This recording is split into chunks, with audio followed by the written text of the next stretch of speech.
Hey, everybody, welcome to Dad Talk today. We have a very special guest today. His name is Mike Whitney. He does an amazing thing. It's the crisis hotline over at the Fathers' Rights Movement. They help with anything that fathers might be going through. If you're having some struggles or you got some bad thoughts in your head and you need to reach out to somebody, please call this number. And this would be one of the many people that you talk to. Right off the bat, we're going to give you the number 907-312-5552. Or you can email them at crisis@tfrm.us. Mike, how are you doing today? Pretty good. How's yourself? I'm doing all right, man. Tell us a little bit about what you got going on with this hotline over there. Well, a crisis hotline kind of came out of necessity, just like the movement itself. We're still very much a grassroots movement. There's a lot of dynamics within this cause that are, widespread, but they're just explaining that there. Where do you begin to mix to this cause that most people aren't quite aware of in the general public? A lot of the bias, the injustices within the family law, and then some, but also within society and whatnot. You're dealing with people that are grieving the loss of living children through custody wars and parental alienation and whatnot. So you're dealing with a lot of stuff that these people don't even understand, especially if they're new to it. They don't really understand what's going on. They might have reached out to others, friends, family, coworkers. Maybe they called a crisis line, a national crisis line. And even well-meaning people, they don't quite get a lot of the nuances with that we do here. People within this movement, we've dealt with it. We've been there, or we still are there. Within a lot of the abuses with family law, and we realize that you really don't get a lot of help from the general population or friends and family themselves. So, out of necessity, from a lot of people saying they're not getting any help anywhere, and help comes in a lot of forms, and sometimes it's just a shoulder to cry on, but also looking for some type of resource. Anything at all they can possibly find. Well, we're here and we're doing our best. We're a work in progress, but the crisis line, we got it set up now. It started where we just had our own personal phone numbers out there for a few years.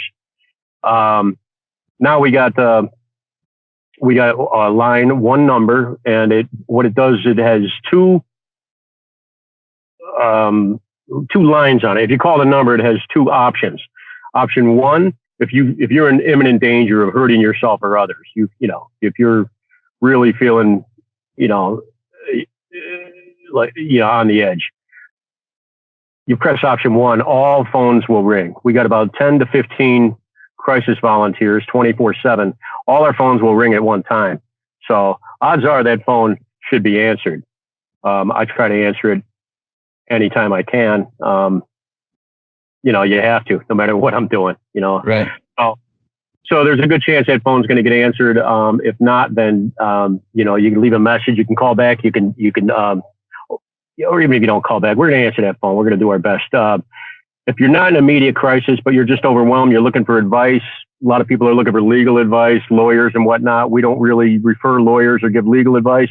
I will talk to you I tend to talk to people about their rights, and I get into it a little bit, but, try to get them on the right road, because of course these are the things that your actual rights, right? Confusion and whatnot. So we have line 2 where it's not imminent, but leave a voicemail and we'll call you back within a reasonable time, within 24 hours or whatnot, and we'll talk to you. We also have an email and text message available for that kind of stuff.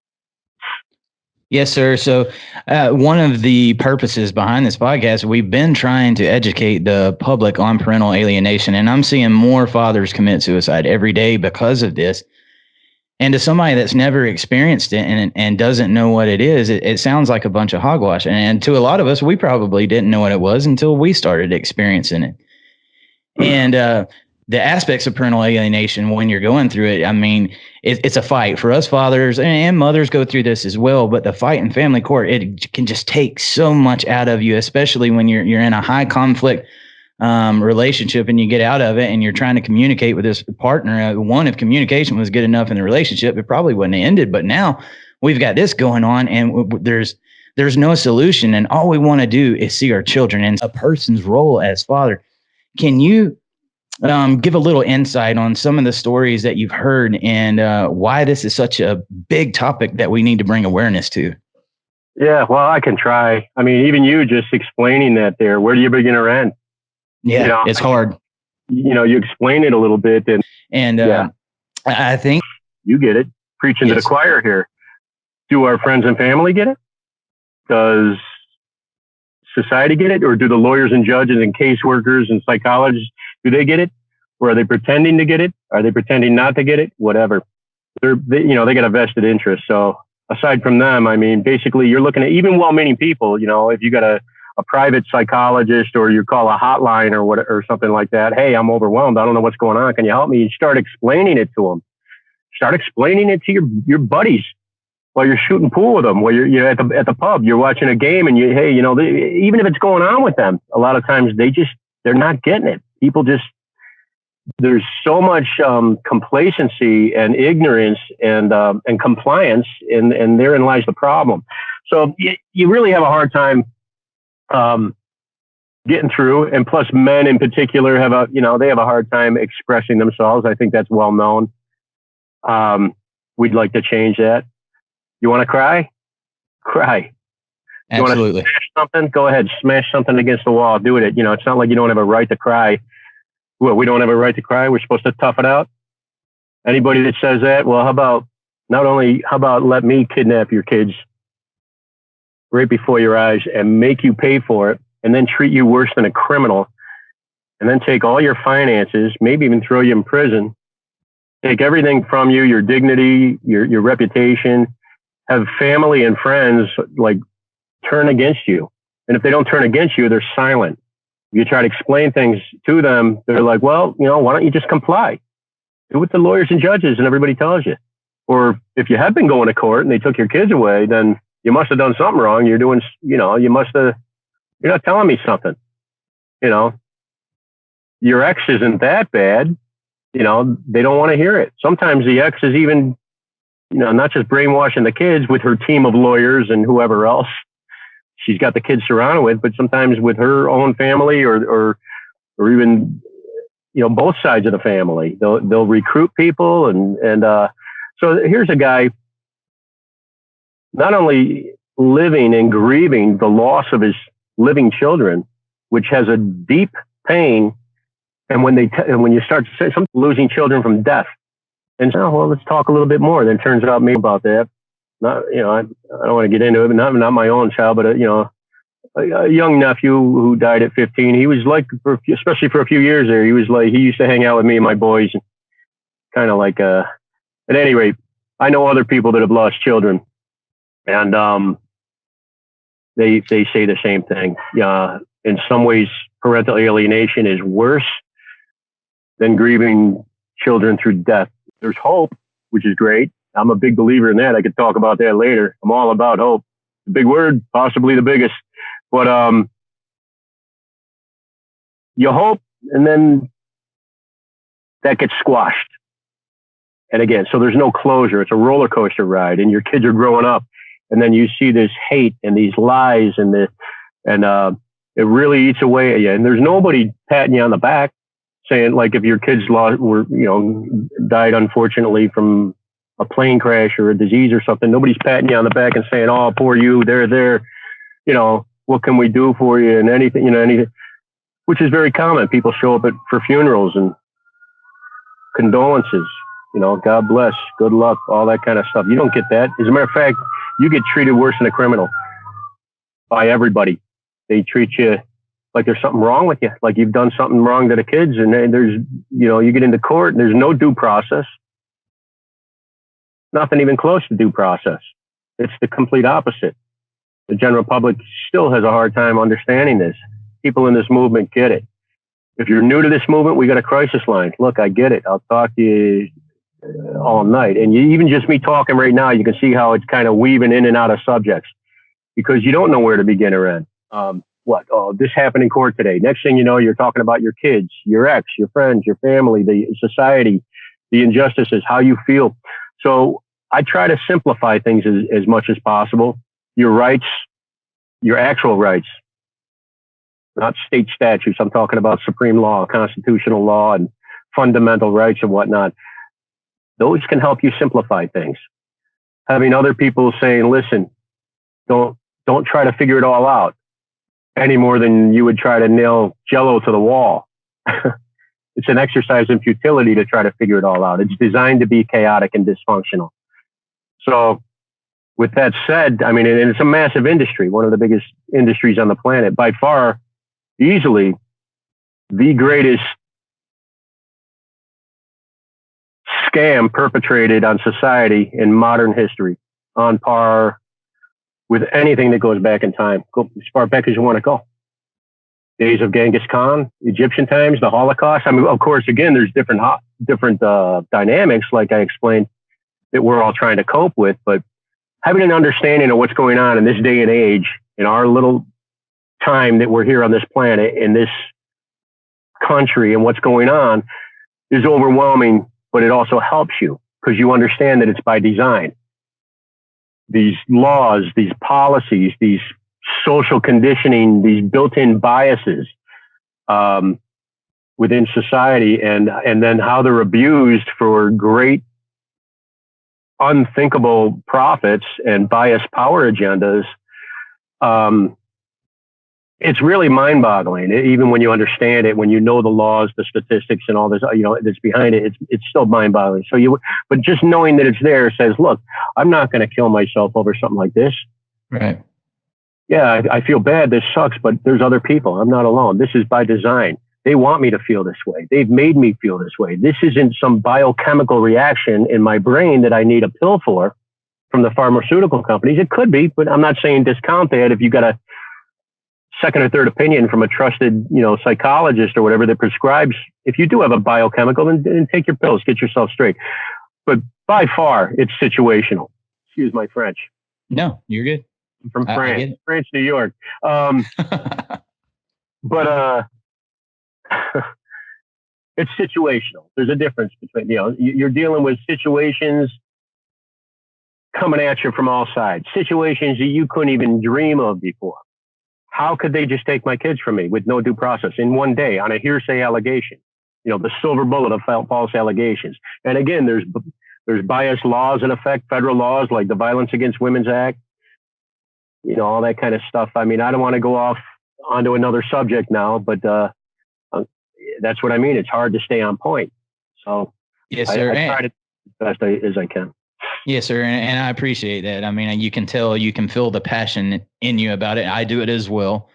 And when you're talking about something that really pulls on those heartstrings, it's hard to stay on topic sometimes because you got so many different aspects. It's not just one certain thing. But one thing that you was talking about that I'd like to touch on is the stereotype of us fathers just trying to be tough and deal with it. We ain't supposed to cry. We're not supposed to get out there and tell people about our feelings. Screw your feelings. You're just, you got to mask it up and be tough. I believe there's power in talking to other people. There's power in going to counsel. Even in the Native American days, the elders were the ones you went to answer, to get answers from. And I think that we need to start promoting that more within not only fathers, just men in general. Get out there and talk to somebody and talk out your feelings. And that's why this is one of the most important things we've talked about, this crisis hotline. And to know that you've got a resource like this, that you can reach out and talk to somebody that has been there and done that. I guarantee you, over all these years that Mike has been doing this, he's heard it all. He's been there. And so have these other people, and they are there for you. Get out there, talk, and tell us a little bit about the importance of getting out there and being able to express your feelings, where this stereotype came from. Well, the stereotype, where did it come from? Well, it's built in. I mean, how far back you want to go through the ages, Yep. But in the 21st century, you want to talk about that. I mean, let's talk about the last half century where family law has pretty much, we the people allowed it to exist in the first place, and it's literally festered like a disease. It's turned into a Frankenstein monster. Generation after generation, we the people have complied with it. So it's grown and it's expanded literally to fill every crack and crevice of society. So when I say family law, excuse me, when I say family law, it's more than just a courtroom. People think, oh, okay, a courtroom. No, it gets into like everything. Like I said, it's societal. It's the agencies. You get into child protective agencies. You get into adoption, foster care, public schools. It gets into law enforcement, the media, mass media, pop culture, TV shows, commercials, songs. I mean, movies. It's just, it becomes societal. And then you have generation after generation of people that are brought up. I mean, look at the changes in the last 50 years with the nuclear family. Leave it to Beaver, dad's the breadwinner, mom's at home, baking cookies, raising the kids. They all come home and sing songs and everything's great. Sounds corny these days, right? Yeah. Well, maybe it is. Well, maybe we should be corny again.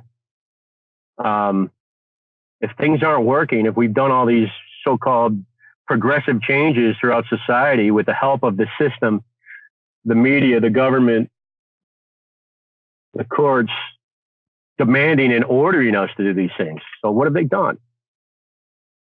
We can look at the separation of the family structure altogether throughout. Even intact families aren't what they used to be. But there's a lot of families that are flat out destroyed. Family trees are cut off at the roots forever. That have gone on for generations. They're cut off at the roots for this industry and for these bias, power, political control, feminist agendas even are included. Big part of it as well. But, it gets into a lot of things, and it hundreds of billions of dollars a year. Globally, you get into trillions. I mean, and so you got to bring yourself back down to earth. This feels, I miss my kid. I want to take my kid fishing. I want to take him to home with his homework, tie his shoes, teach him to ride a bike, things like what's going on? Why is my ex keeping the kid from me? Why is the system doing all these things? There's reasons behind it. And there's laws, there's policies, there's state statutes, there's, societal beliefs. And so, yeah, guys, mostly guys, but women, children are having a hard time understanding this. They don't understand. A lot of them are born into it. I was born into it. I'm almost 55 years old. I was born into it. It's just things are getting worse generation after generation. Well, we're the adults here, right now. Anybody that is listening to this or whatever, we're the adults. You going to do something about it or not? Or are you going to leave it up to your kids? What are you doing? You're too busy shopping? You're too busy, doing this, doing that, maybe even complying with this corrupt system? I'm not saying let's stand up and have a revolution, but I am kind of saying let's stand up and have a revolution. Absolutely. One way or another. I mean, whether it's the old school pitchforks and muskets or whether it's the revolution is right here on social media or however. I mean, but look, do something, say something, stand up, listen to people. If someone is depressed or you think they're depressed, if you think they're suicidal, no one's going to come out. Usually they don't come out and tell you. Some people do, but usually that's a cry for help. Most people that are actually suicidal, there's signs if you know how to look for them, but they don't usually come out and say, hey, I'm suicidal. And post it. But if someone's withdrawn, they're not showing up to work. They're just kind of not how they used to be or whatever. Sit down, ask them things. Yep. Listen, get some signs. And when you start to say, sometimes you want to come right out and say it. Hey, what are you talking about here, buddy? Are you talking about suicide? No, I'm not. Well, let's talk a little bit more. Then it turns out maybe they are. They don't even realize it. Well, you want to get involved. You want to maybe get them to resources. If you can't help them themselves, get them to resources. Have some resources in your back pocket or something, phone numbers, whatever you can do. Keep an eye on them because, it's us. These are your brothers, your sisters, your sons, daughters. I'm going to stop, I don't know where, again, I never know where to turn it off. So anytime you want to stop me, because I just go. No, I'm listening to every word you're saying, Mike, and I'm taking it in. I guess, mental health is a crisis right now, and it's something that I think each generation that goes on, it's getting worse, especially in times of social media. Now we got voices behind computers that you don't have to interact face to face. And I think that's bringing a lot of those aspects in there as well. Then you mix in family court and parental alienation. There's so many things coming against us right now, and for a person to want to commit, what's that? I'm sorry. I didn't mean to cut you. I mean, suicides in general. I mean, you're looking at. I mean, give or take, it's fluid. It changes by the year, but let's just say roughly 50,000 a year. You're looking at the growth of the family law industry, as I touched on, and which is, it spreads out. But with the growth of that industry, and it is an industry of family law, so has the growth of suicides throughout. Suicides have grown. The increase, it has been tenfold within, like, let's say from 1999 up until the present. You're looking at, I can't remember the exact numbers, but a massive increase within suicide rates, just as family law has grown. Right. Very much so, especially since those times, which just so happens to be about, the times my sons were born. Lucky me, lucky them. Like a 30% increase in suicide rates since then. 80% of it with men. You're looking at fatherless children. About 64% of suicides from children are from fatherless homes. That's significant. And then if you do the math on how many homes are actually fatherless throughout society, you're got 25 million children without an involved father in the house, and things like that. You're looking at significant numbers, and people aren't putting the puzzle pieces together. I can usually talk about this a little bit more coherently than I am right now. I'm not used to doing live feeds or whatnot, but when you put the numbers together on, if anybody could do their math with your cell phone and it's in your hand, your computer that's in front of you right now. The age of information, you could do research. And if you know how to sift through the rubble and the human trash or whatever, and actually find legitimate information and legitimate people that know things with credentials even and sourced information, it doesn't take that much to start seeing a lot of the correlation between we're just talking about suicide here today. Point that they think the best option in this world is to take away their life. I'm just trying to grasp why somebody could get to that point. I mean, we've certainly all thought about that before, but it's not something we would act on. And to them, they think they're doing the world a favor by doing this. And what do you think it is that is causing men to get to that place in their mind that this is their only option? Yeah, that's a good question. And there's a lot of answers to it, never ending answers that have to do with it. I mean, I talked about, family law and all this stuff, and how it affects society, your own family. Those that you trusted most, that you would have taken a bullet for, they have incentives to stab you in the back or shoot you in the back. They're the ones behind the trigger. So you're dealing with betrayals by them. Nobody's perfect. Okay. But all of a sudden you're getting betrayed by those you love the most. And then you're being betrayed by the system itself, justice, what you thought you would get justice. And then society, it says, well, at best they'll tell you good luck. We'll say a prayer or screw you. I mean, you're literally being treated worse than a criminal. So you're on the outs. You can't really talk to anybody about it. You're internalizing, you're dealing with overwhelming grief, loss of children, finances, reputation, everything. Depression, if it's not already set in, it's amplified.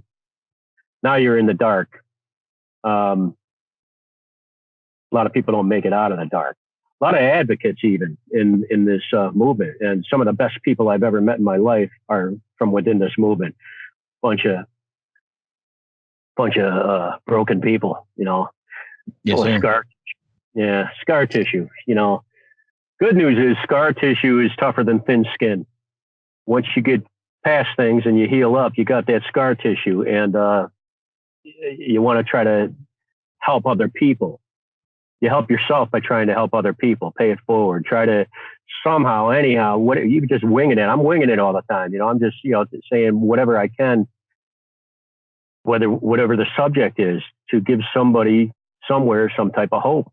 Sometimes it's the last thing they want to hear. Sometimes they're not very pleasant people. Screw you. I don't want to hear about hope. There is no hope. Yep.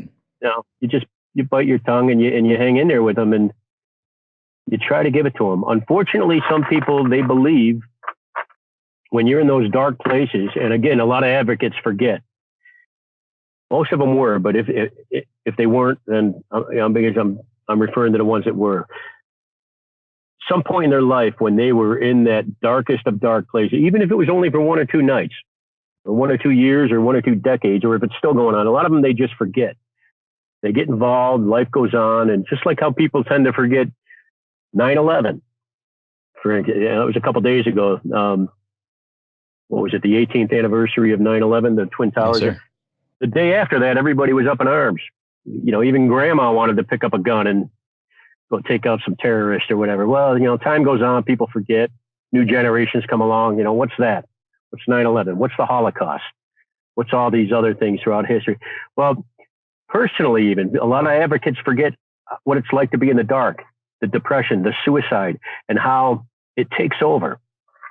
Things that would normally seem illogical become logical when you're having suicidal and homicidal thoughts, or thoughts of revenge and all this other stuff. And it's your mind playing tricks on you. You haven't been able to get good input from others, or any input, including professionals, psychologists that are untrained and unaware of the dynamics of this cause, including parental alienation and whatnot. So here's a person in massive grief, injustices, being treated like crap, and severely depressed.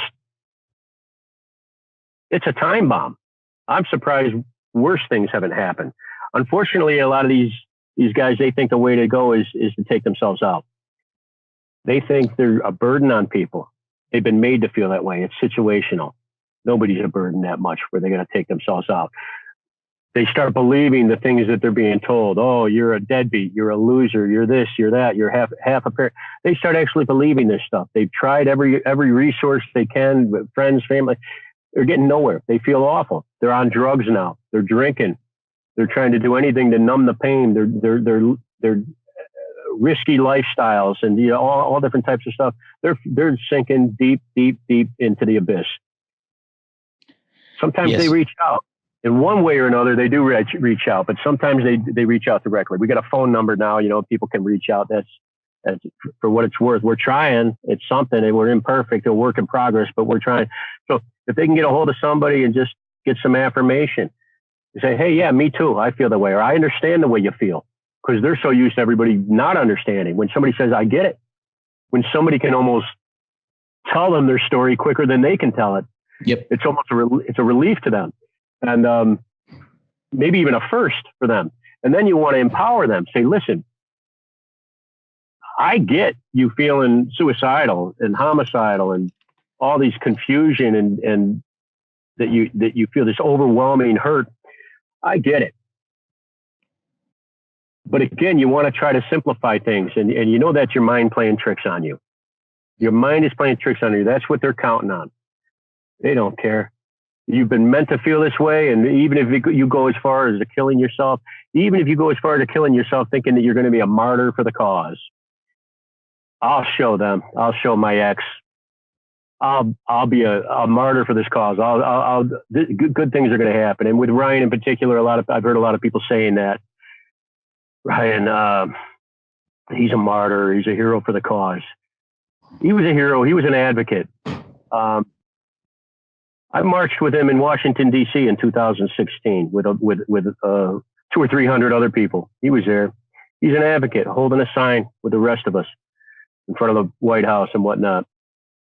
He posted things on social media regarding family law reform and parental alienation and even suicidal things. It was all too much for him. It made sense for him. He felt he was a burden on society. He felt he was afraid of going to jail, his finances, and nobody understood, that's unfortunate that people weren't there for him. Even when they were there for him, it still became too much for him. His mind took over. And I know there was some substance abuse involved there. I don't know all the particulars. He's like a lot of us. Unfortunately, he didn't make it. What we need in society, what this movement needs, we don't need martyrs like that. We need them to rise above somehow, stand next to us, join this cause, help themselves so they can help others, including their own children, including my children and great-great-grandchildren after I'm dead and dust. But the way to help this cause is not to kill yourself. You're actually setting the cause backwards when you do this. It's just telling society, wow, what a bunch of nut bars, a bunch of deadbeats, trying killing themselves to avoid jail because he didn't pay his whatever the hell he was supposed to pay and support alimony or whatever, which is a whole nother subject, a scam. I'm not going to get into it right now. See what I mean about how everything just spreads out? You're on one subject and next thing I'll be talking about the scam. Mike, if it's okay, I'd like to, let our listeners know a little bit about what you're talking about. So this past week, there's actually another member of the Fathers' Rights movement. His name was Ryan Kelly. Correct me if I'm wrong. I read your post and it really tugged at my heart. He had this battle in court. He hasn't seen his kids, and from what I read, he was about to go to jail. And he had been fighting for fathers' rights there for a while. And this past week, he went to social media to just say, it's too much. And right after that, he killed himself. And it's been a very real issue that we've been talking about this past week. And Mike had posted about this. Tell us a little bit about the story and about what you posted on Facebook. No, what did I post on Facebook? I don't know. I just said, here's another father that killed himself, because of the issues surrounding this cause that so many people are ignorant to, or even if they are aware of it, they just dismiss it. It's more than just Ryan. We lose guys all the time. Sometimes women, sometimes children, and adolescents. It's a major cause of suicide. Is this family law and what it does to particularly men, fathers, and the children. So the rates of suicide between men and children have steadily risen to astounding numbers since to coincide with the rise of family law as an industry. And there's people cashing in on that, people getting incentives. The industry itself, the lawyers, judges, caseworkers, psychologists, law enforcement, they collect literally incentives, federal incentives from our government, from the Social Security Fund, Title 4D and E incentive programs. And I'm not going to get into all that, but they're literally incentives from the Social Security Fund and taxpayer funded incentives to literally rip families apart. The backbone of any nation is a family structure, and it's being systematically ripped apart for profit and biased power agendas. So, that's going on, and people don't even realize it's going on. And these laws and these statutes and these incentives, and they think they're supposed to go to this family law court, which isn't even really a legitimate court, and they're supposed to comply from day one. And what do they know? They went to school, they went to high school, they didn't teach them any of this stuff. Then they get out, they get someone pregnant, and married or not, all of a sudden the state's in their business. They get divorced. Oh, we're the state. We're taking over. We don't know how you got here, but we're taking over. We'll decide the best interest of your kids. Which, by the way, is a term that a guy named Adolf Hitler used to use. I think, we might have heard of him. So that's not true, though. The state does not decide the best interest of children over fit parents, unless you allow them to.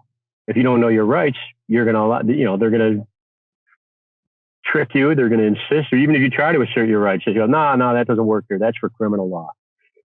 We got state statutes here. So nothing, no constitutional rights, no supreme law, no nothing where, you just got to play along with this circus freak show. And it causes all kinds of issues personally and throughout society in every way, shape, and form. Statistically, not just suicide, homicide rates, dropout rates, depression, mental illness, incarceration rates, crime rates. I don't know. I get lost. Literally everything. So there might be a kid that mugged you today might be the great grandkid of someone, 3 or 4 generations of people who were affected by the family law machine. The judge you see today might be the grandson of a judge from generations ago. So it works, from both ends. People that are negatively affected are dealing with this generationally, and people that are profiting from it have a vested interest in maintaining this status quo, this greasy wheel, on this gravy train. Judges, lawyers, and whatnot. You got grandsons of judges that they're profiting from it. It's an industry, and it's become what society is. And the scariest part about it is the mass of society doesn't even realize it. We're all compliant with it like it's a real court system. And it's not. They're literally ripping children from our arms, making us pay for it, treating us worse than criminal, incarcerating us, modern day debtors prisons and whatnot. And that's the two. And there's your deadbeat dad. There's some guy that just wants to take his kids fishing, just wants to be, there he is. Put your picture on the evening news, call you a deadbeat. I mean, no wonder these guys are blowing their heads off. We can't have them doing that anymore. We need them. This movement needs them to stay alive. I need you right here next to me. Both sides, all around. We need to grow, and we need to be talking about it. So unfortunately, the death of Ryan, or a multitude of others, Ryan in particular, because he was an advocate, and this seemed to touch a nerve with people lately, and it's all over the internet. Yes, sir. People calling him a martyr and whatnot. A martyr, we don't need him dying. He'd be more of a martyr if he was here with us still to keep fighting. I agree. So we don't need any copycats killing themselves, thinking they're going to do the cause any good. They're not. What we need them to do is research, reach out, join us, become the next leader of this movement, if you will. I'm an old guy on the way out. We need guys like you that are going to pick it up, take it to the next level, and take it up and blow it out of the water. I mean, we really need to stop this. I mean, think about it. When the TV tells us, the general public, to be upset about the government ripping children from people's arms, like it had everybody upset a few months back at the Mexican border, rightfully so. It's the government ripping children from people's arms at the border. They don't, let the kids stay with their family. But it's irrelevant. That was a political move by the media for political reasons. Had all of the public up in arms about, how dare, they blame it on the liberals or the conservatives and Trump, this and that. How dare the government do this to the children at the Mexican border? I'm sitting over here going, the hell you think we've been saying here for decades? They're doing it en masse to the people every single day. As we speak, it's going on. Not today, it's Saturday. Monday morning, Monday through Friday, but you're talking about every day people lining up coast to coast and globally. But I'm just talking about the good old USA. They're lining up coast to coast to get in line, to go through the metal detectors, to get into these family court buildings, to have their children ripped from their arms, all kinds of injustices, your rights ripped from you. Not a word about it. Not from the national media, the mainstream media, not from the politicians, not from the judges, the lawyers, the police, or anything. So you got this grassroots movement. And of course, the general public, they're silent about it because it's the powers that be, the mainstream media. They're not pushing it on the general public. So there's this mass complacency. And where there's mass complacency, there's mass corruption. And we're over here in this movement saying we're in the light now. We're not in the gray area with the general population. And we're certainly not in the dark with the powers that be. We have no desire to be authoritative or anything. We don't control the media. We don't like the media, we become the media. We don't like the powers that be, we become the powers that be. Run for office. Look at you. You're becoming the media right here, right now. Yes, sir. Whatever I'm ranting about right here, maybe you can edit it or whatever, but hopefully one or two things will stick. Okay, this needs to happen en masse. This grassroots movement here, the TFRM, the Fathers' Rights Movement, or any other organization, individual organization that's connected directly or indirectly to this movement, unify. Get over yourselves. Everybody unify. Talk about the same subject matter. suicide is a major part of it. Suicide, to me, is the biggest part of it. I mean, I've resigned. I was the part of TFRM in the beginning. I was regional director and on the board of directors and whatnot. And I resigned to let, other people, young advocates, step up and pick it up. I stay involved, particularly with Crisis Line.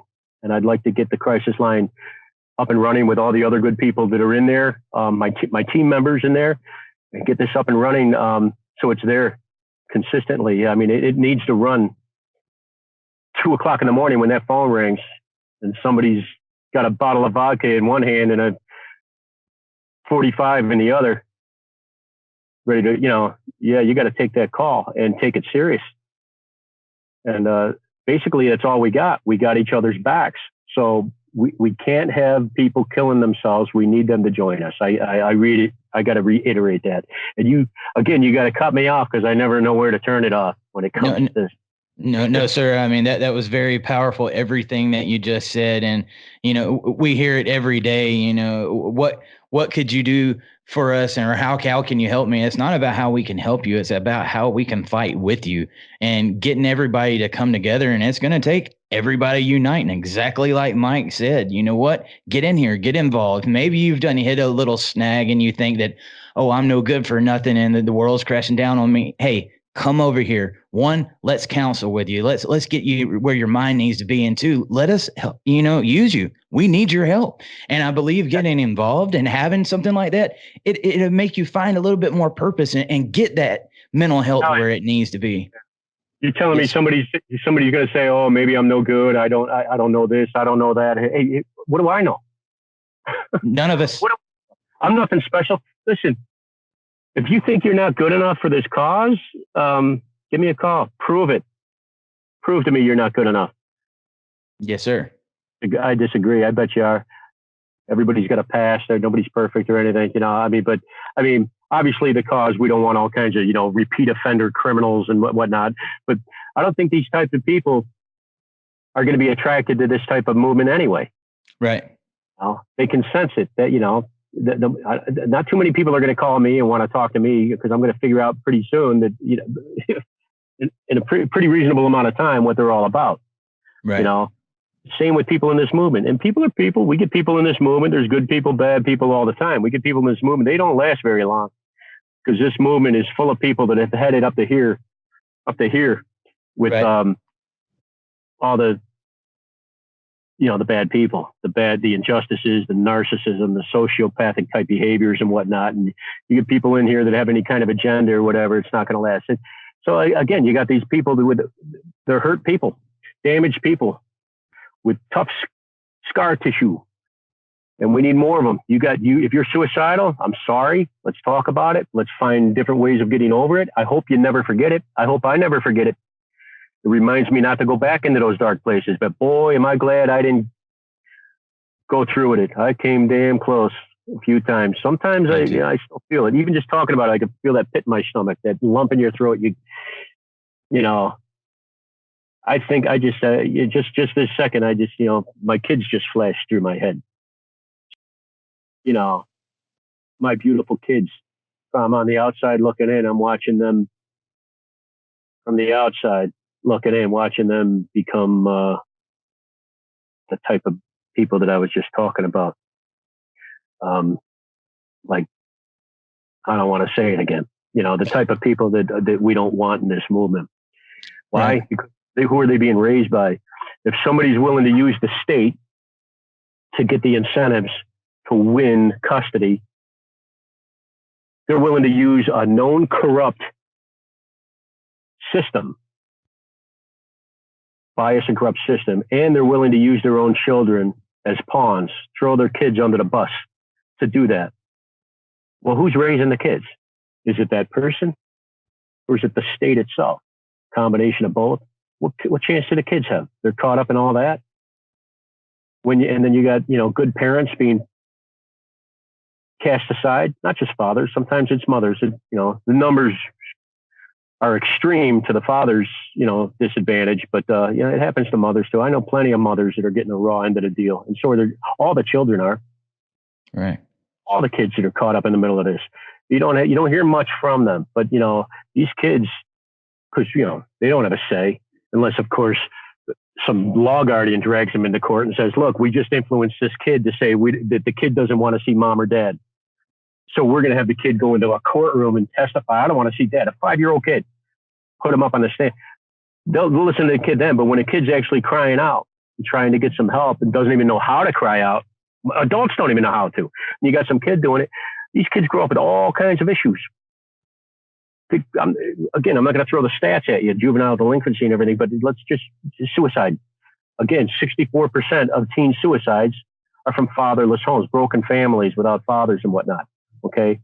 And then you do the math onto that. And that's an astounding number, lopsided. Why is that? Why do they not have fathers? Are there that many deadbeats? Are there that many dads that walk away or whatnot? No, that's not the case.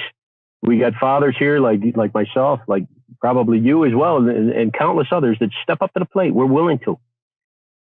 And we step up to the plate for our children, and we get a fastball right between the eyes, right from the government itself. So it's more than just our exes that we need to get over. They're nothing special.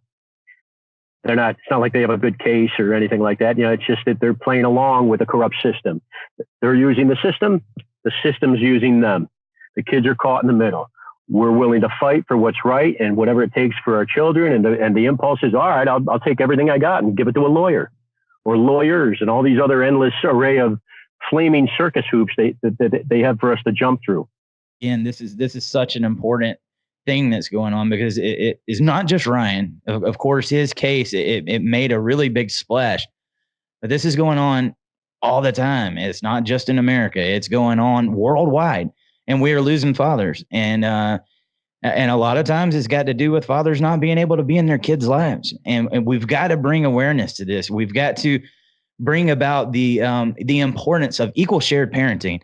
I'm a big advocate for that. I don't know about it. You, Mike, are you an advocate for that? Yeah, I mean, fathers' rights movement, everybody gives us a hard time because of the name itself, fathers' rights movement. Women too, of course, women too. Roughly 40% of our members and staff, including the board of directors, are women. We just named Melissa Isaac CEO the past couple of weeks. But yeah, I mean, basically, the mission statement is very clear. We advocate for a presumption of 50-50 shared parenting, equality. It's that simple, right from the start. A presumption of 50-50 shared parenting right from the start. Then if anything else rises to the level of needing state intervention, it would interfere with that. Then, let's have some compelling state interest that would rise to the level of needing state intervention. First of all, it would rise to the level of interfering in any way, shape, or form with each parent's, mother and father's, fundamental, inalienable, natural, constitutional parental rights. So, I mean, to put things in perspective, just think about natural rights. Yes, sir. And one of the things that I had, I'm sorry, not meaning to cut you off, but one of the things that I've talked about on the podcast before is like, if the father's not with the mother at the time of birth or they get divorced or whatever, I think there should be like a paternity test done right away for many reasons. One, if he can show that is his child, he should have equal access right away. There shouldn't be no battle in court to tell me that I can see my child. I should not have to go sit in front of a stranger or pay thousands of dollars that I might not have for one to see my child. But how many times? Or vice versa, even, if it's not his kid, then why is he paying child support? That's exactly where I was going to. How many fathers have we heard that they went on 20 years fathering a child that they find out it was never theirs? It would protect them from the very beginning, and it would also establish those rights to that father. There's a lot of nitty gritty. I mean, there's so many different subjects, but then, not just that, but okay, so it's his kid, or he doesn't know yet, whatever. He assumes it's his kid. He wants it. Mom says, nope, my body, my choice. Terminate the pregnancy. What do you think? We're inhuman? We don't have feelings about that? Absolutely. We don't. Our kids being killed. People say, oh, it's not murder, it's abortion. Well, I don't know. You ever been there? You ever been a father that then you don't have a right to talk about it. You hear it a lot. Oh, you don't have a womb? You don't have a right to say a word about it. You're not a woman. Oh, well, really? Well, yeah. If you want your kid to live, and you want to take that kid to dress him up for Halloween and have Christmas and teach him to fish and things like that, then yeah, you don't want him being murdered. So I don't want to get into abortion debates or whatnot. It's not a religion to me. I was talking about natural rights, and to put things in perspective with natural rights, you can go into the woods and find a pack of wolves that have young cubs, or what do you call them, pups, little cute pups. Speaking of wolves, I got my dog right here, just licking my foot. He's Stormy. Some people know Stormy out there. He's a good boy. But find a pack of wolves, take a couple of their pups, and walk away with them, and see what it gets you. What do you think is going to happen? Right? The wolves are going to tear you apart limb from limb, take their puppies, and bring the puppies home. But with humans, somewhere along the way, with the human species, they got us filing paperwork. They got us going to these phony courts that shouldn't even exist. The government's taking over. Here's a family law court. Oh, the criminal court is across the street. So if you robbed a bank and murdered people, you'd have more due process. And you get to talk to your kids through it all. Even if we convicted you and threw you to prison, you get to talk. We don't care. Talk to your kids, whatever. We don't even care if you're a child molester, rapist, or whatever the hell. Family court, you could be an upstanding citizen. Day one, false allegation comes into play. Within 5 minutes, mom goes in, or sometimes dad, but the silver bullet of false allegations. Laws on the books, federal laws like the Violence Against Women's Act, domestic violence laws that are overlooking women because they're so busy making false allegations to get the upper hand in divorce custody cases. So a false allegation comes into play. Oh, by the way, there is no Violence Against Men's Act, in spite of the fact that 70% of domestic violence is initiated and perpetrated by women against men, usually with some type of weapon. In spite of the fact that the highest levels of domestic violence are in the lesbian community. But I digress. I'm not the biased one here. There is no Violence Against Men's Act, and there's no resources out there for men. We got jail and maybe a bridge under the thruway. Those are our resources. Nothing. So there's a false allegation. So one day you're mowing a lawn. You got the American dream. You got the wife, 2.5 kids, a dog in the yard, a picket fence. Next day, you're on the outs. Mom's sleeping with your best friend, launches a false allegation of whatever. Doesn't matter. It could be something minimal. It could be something horrendous. Physical, sexual abuse, whatever. The allegation is all the judge needs, and it's a scam. They go in there, have an ex parte emergency order. Within a matter of minutes, the judge says, okay, temporary custody to you. No contact order for dad. Can't see you or the kids. We'll set a date, in a month or two. He can show up back here. And now you're off to the races. Now you got 18 years of litigation and all kinds of other stuff. CPS gets involved, and you're in the circus. Cue the circus music, literally. It's a circus freak show that you can't even imagine. And people are just getting into it, and they're like, hey, I need a lawyer. I need this. And how do I figure all this out? And it's like, boy, the best advice I could possibly give anybody is to learn your inalienable rights, your fundamental rights. Learn, because the Constitution doesn't directly say parental rights, but there's so much in there. The 4th and 14th Amendment. There's a website called fixfamilycourts.com. Ron and Sherry Palmer. They wrote a couple of books. They got videos and whatnot. A lot of their info is free or cheap. I think it's good stuff. I think people should learn their rights. That's what they're there for. That's why we stand up before the ball game and salute the flag. That's why we drink beer and scarf down burgers on Veterans Day and Memorial Day. Veterans. We lose about 22 a day to suicide. Maybe lost one since I've been talking to you. Likely. Maybe a few. Over the years, I've talked to plenty of these guys. By far, the reason behind their suicide is more than just their military indoctrination, their experiences on the front lines, the horror atrocities in battle and whatnot. It's how they're treated when they come home. By society, by the government, by the VA or whatever, but the family law industry, directly or indirectly, the family law industry has something to do with it. These guys lost their home, their family, their kids, their finances. They're on the streets.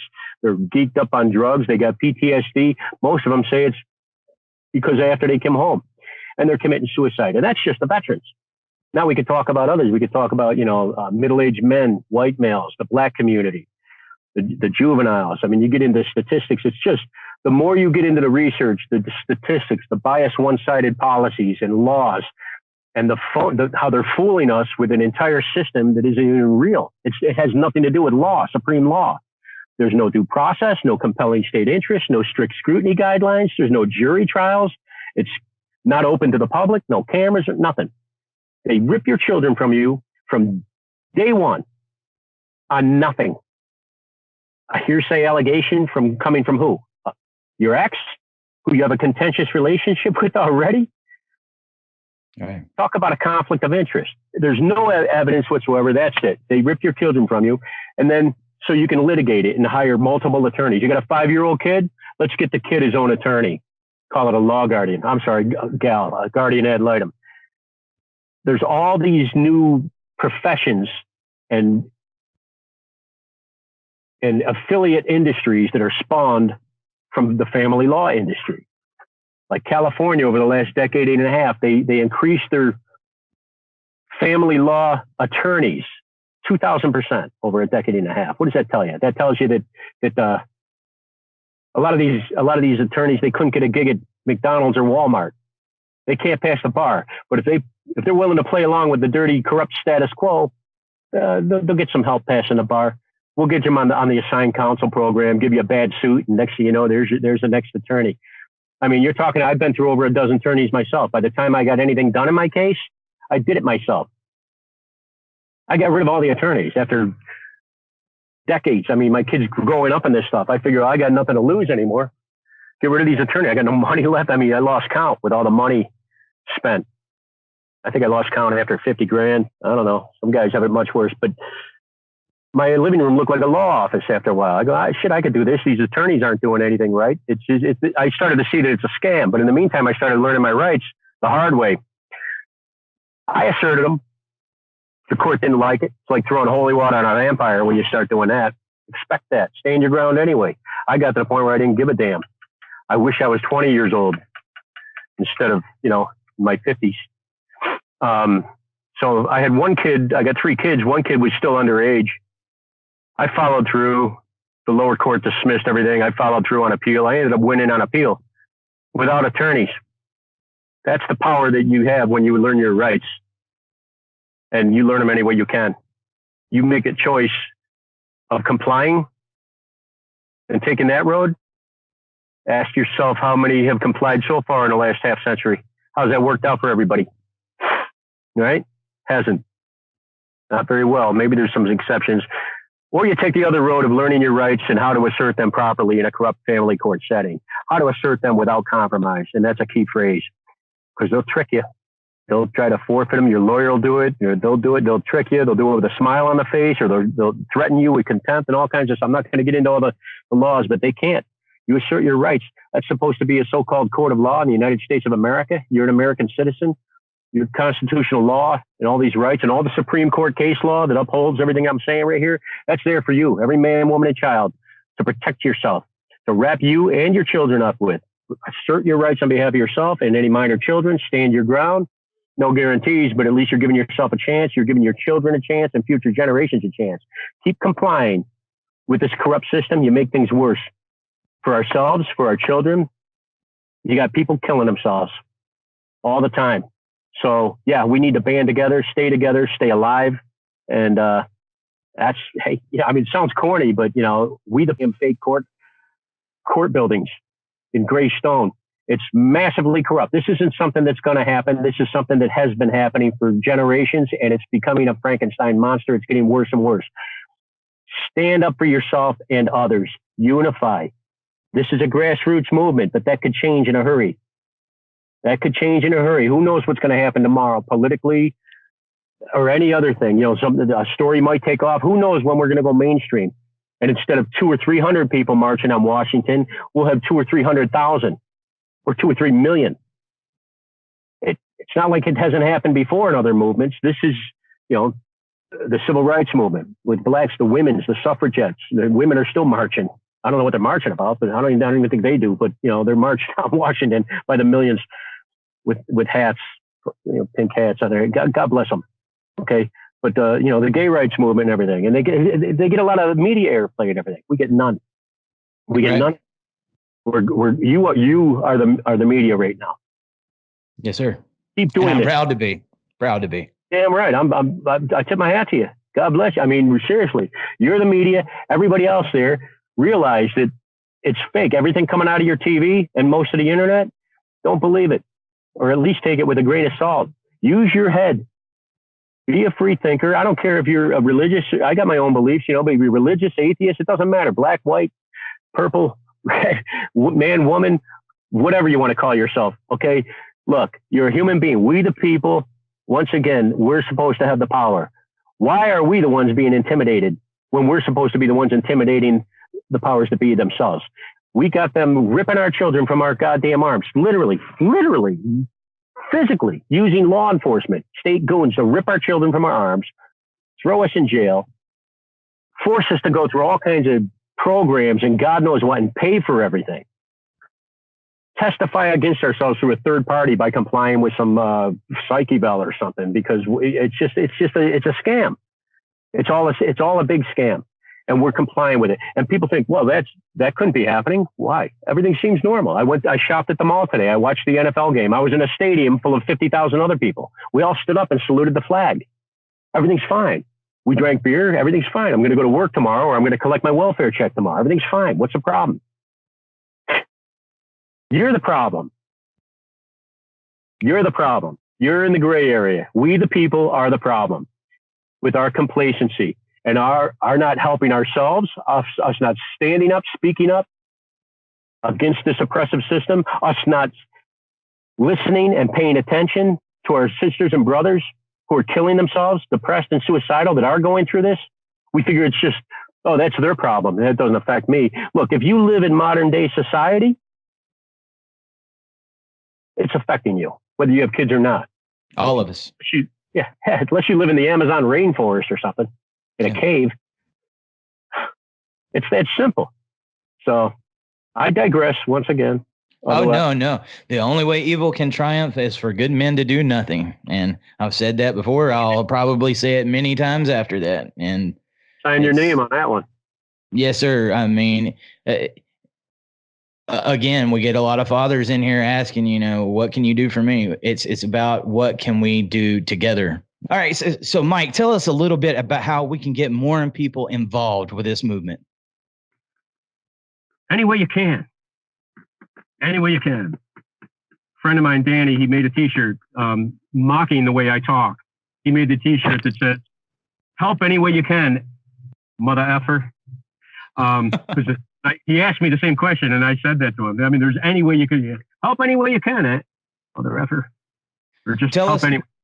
What does that mean? It means any way you can, literally. The traditional ways of helping, the things that in the box ideas that you can and should do, or any organization can or should do, individual or organization, they're great. They got to be done. In the box ideas, got to be done. Out of the box ideas, I'm all about it. Things that have never, ever been done before. Just as they said that airplanes will never get off the ground. Things like that. Well, there's always naysayers. You got an out of the box idea, do it. If you can't get help, do it yourself. I don't know, whatever. Ideas, work with people in this grassroots movement and unify and bring these ideas into fruition. Ways of getting awareness out there, passing legislation, whatever it is that needs to be done, helping people stay alive. Many different ways you can get involved. If you don't know, hit us up and we'll help you find it out. Hey, Mike, right here is be man, woman, child. You could anybody who can join this movement. It's here for we the people. You get involved any way you possibly can, whether you're educated or not. There's a place for you to do minimal amounts or sky's the limit. Take it to the max. Take this movement and the foundation that is here, that is built, and build upon it. New advocates need to come in here and build on this foundation to new levels. Yes, sir. And I'm glad to be here fighting alongside of you guys. And anything that I can learn from you, I'm glad for you to teach me and to be here to tell us about this. Tell us about any links that you got to anything you got going on and any events that might be coming up. Any events? Well, tonight, Dr. Carlos Rivera, it's actually going on right now. I think it's from noon to Eastern time today. I think it's 5 Eastern time. I'm on the West Coast. I'm in Nevada, so it's 3 o'clock here. He's got a 24-hour marathon going on. Awesome. Suicide prevention marathon. I'm on at 8 o'clock Eastern time tonight. He's going to interview me, much like this, I guess. I figured he asked me to do it. I don't usually do live feeds or anything like that, probably for obvious reasons. But yeah, I'll help out just like anybody else. If you feel you can't help out, do it anyway. If somebody asks you to talk about something, just show up, do it, man. So that's going on tonight. Dr. Carlos Rivera, he's got a 24-hour marathon with just different advocates throughout the movement talking about it, just like this. Coming up on October 17th and 18th is the Nevada Suicide Prevention Conference, where there's going to be people within that, I don't want to call it an industry, but the suicide, prevention professionals and whatnot conference. So CFRM is going to have a presence there, not a major one. We'll basically just have a table giving out some pamphlets. I think it's important to be there. And if anybody else can make it, show up. One of the reasons is I would like to talk to other professionals in that realm with suicide prevention. They do teachings or they're running the national hotline or whatever. I'd like to talk to them about some of the unique, specific dynamics of this cause that contribute to suicide in ways that are actually quite shocking statistically. I want to talk to them because and have them realize what some of these are so they can better help people that call them on some 800 number. We have a phone number, 907-312-5552. That's the Fathers' Rights Movement line, where we do understand the dynamics of this movement and what you're going through. Whereas a lot of other, even well-meaning individuals, including crisis prevention individuals, professionals, they don't quite understand it yet. Some of the nuances of what family law does to some of these people. So that's coming up on October 17th and 18th in Las Vegas.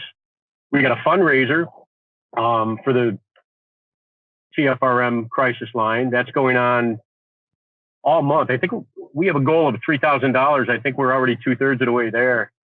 Goes to show you how some people, they understand this. And but that's for the month of September, Suicide Prevention Month, we're going to call it.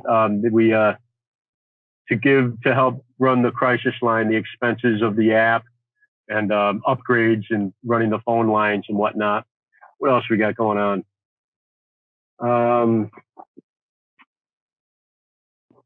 I don't know. I guess that's about it for now. All right, Mike, thank you so much for everything you do. What you're doing is a huge thing, and it's making a difference in a lot of people's lives, whether we see it or not. And, that is one of the most awesome things that I've ever seen is fathers being there 24 hours a day to help other fathers. Thank you again so much, and thank you for joining us here at Dad Talk today. Well, thank you very much for actually having this available to, help get the word out to people. Thank you. Yes, sir. Yes, sir. Hey, everybody, stay cool, stay dad, and we will catch you later on down the road.